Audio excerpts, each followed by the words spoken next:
These are the G Series lenses from Reeflex, which noticeably improve the photo and video capability of your iPhone.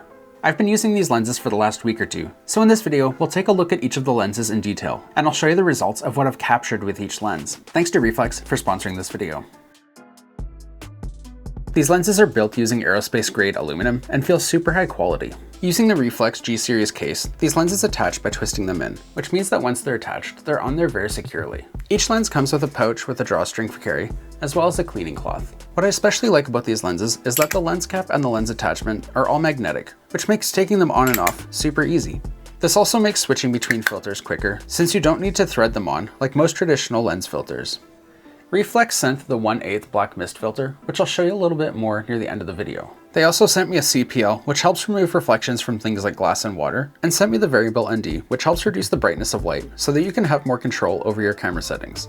I'll be showing you how that variable ND works on this first lens. This is the Super Telephoto 240mm lens, which just might be my favorite out of the entire set. This lens is used in combination with the iPhone's telephoto lens, changing this from a 5x to a 10x optical zoom. This means the image remains super crisp without any digital cropping. Here's an example. This first photo is taken using the iPhone's telephoto lens, digitally zoomed up to 10x. It looks pretty grainy, blurry, and has lost the true color of the object I was taking the picture of.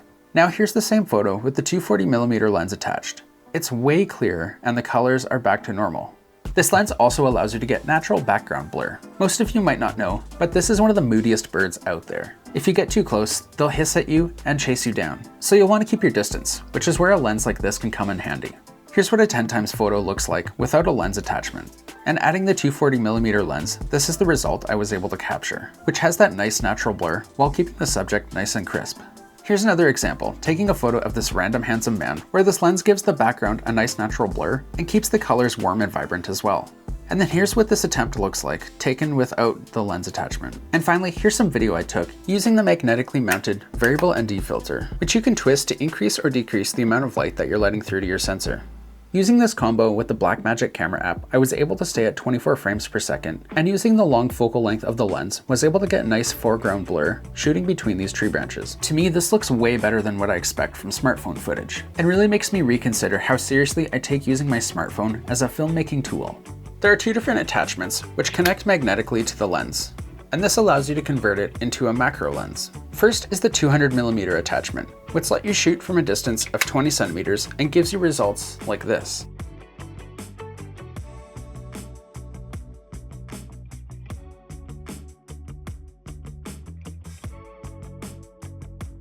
Second is a 300mm attachment, which allows you to shoot from a distance of 30 centimeters and gives you results like this.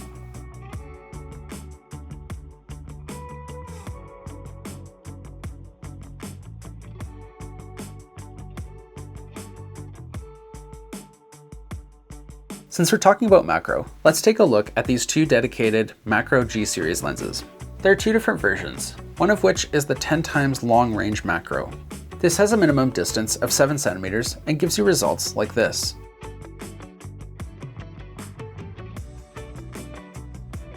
And then this is the macro 10x lens, which is able to get super close at 1.5 centimeters away from items that would look like this.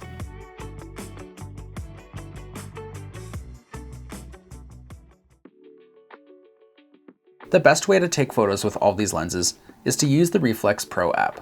This app gives you full control over which iPhone sensors you're using, which is great because the iPhone by itself tries to switch between camera lenses and combine them to help give you what it thinks is the best result. But I personally prefer to have a little bit more control. In the Reeflex Pro app, you can use this button by the shutter button to manually select the wide, ultrawide, or telephoto sensor. You also get full control over settings like your white balance, your shutter speed, ISO, and focus. Of course, you can let all these settings be automatically handled by the app itself. You can also turn on other professional features like zebras to show you what is under or overexposed, as well as the histogram to help you ensure that your shadows and highlights are balanced. One of my favorite features is focus peaking. This brightly highlights what's in focus and takes a lot of second guessing out of the equation. This is especially helpful if you're wanting to take over and manually focus, which is what I was doing when taking that video I showed you earlier. In the app, you can also choose between 12 and 48 megapixel images, change between HEIF, which is the default file type your iPhone uses, ProRAW, which captures way more data but still does some processing, and then RAW, which takes the photo and doesn't do any processing at all. Let's take a look at another lens. This is the G Series fisheye lens. For myself, a fisheye lens really brings me back to the look of skateboarding videos. So I was hoping to get some skateboarding photo or videos, but unfortunately my skateboarding days are over. Gotta protect my 40-year-old knees. So instead, I went out and grabbed these photos. This lens has a 220-degree field of view. So I was able to lay down in the middle of this sculpture and fit the entire thing into a photo. I was also able to take this photo, which wouldn't be possible only using the iPhone Ultrawide. Here's another comparison of this sculpture with the lens on, and then what it looks like with the iPhone's Ultrawide. And then here's another photo taken by my friend Davey. While I personally might not use this lens every single day, this is a really fun one just to have with you at all times. Now with the iPhone 16 Pro, the ultrawide lens did get updated to a 48 megapixel sensor, but there still are significant differences between the two of them. The actual sensor for the main camera is significantly larger than the ultrawide sensor, and also has a faster aperture, which means that this main sensor can capture more light quicker, which is especially noticeable in a situation like low light. Here's a perfect example of the difference. The first picture is with the ultra-wide camera from the iPhone. Now, we'll attach the Reeflex Ultrawide to the main sensor of the phone, and here's the results.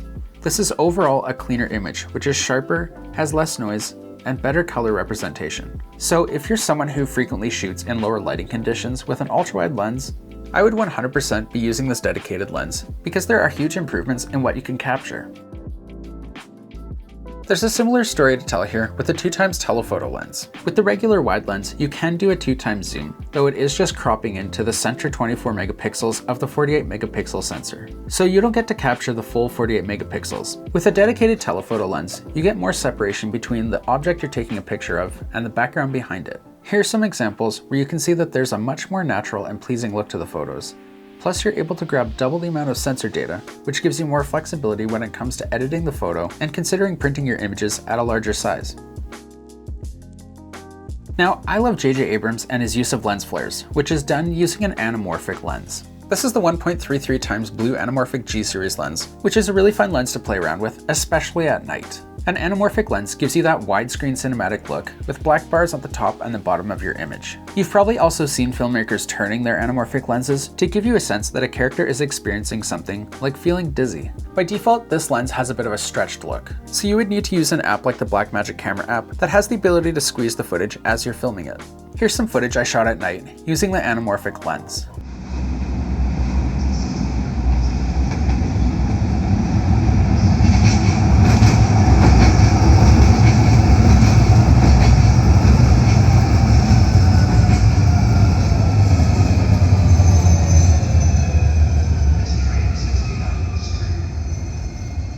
And then here's some footage taken with the 1/8 black mist filter attached, which helps to soften the flaring and the entire image overall. I've said it before, but I really do like how all these filters attach magnetically. It makes it really easy to switch out what I want on my lens.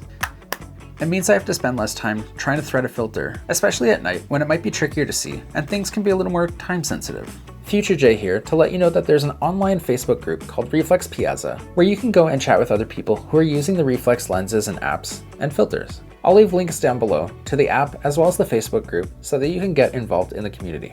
If you're someone who's looking to level up their iPhone photography, this is 100% without a doubt gonna help you get there. I hope you've enjoyed taking a look at this entire set of lenses and filters from Reflex. If you'd like to purchase any of this, I'll leave links to each of these products in the description. You can also get 10% off using the discount code which is on screen now and also in the description. As always, I appreciate you spending your time with me. Consider subscribing and I'll see you again.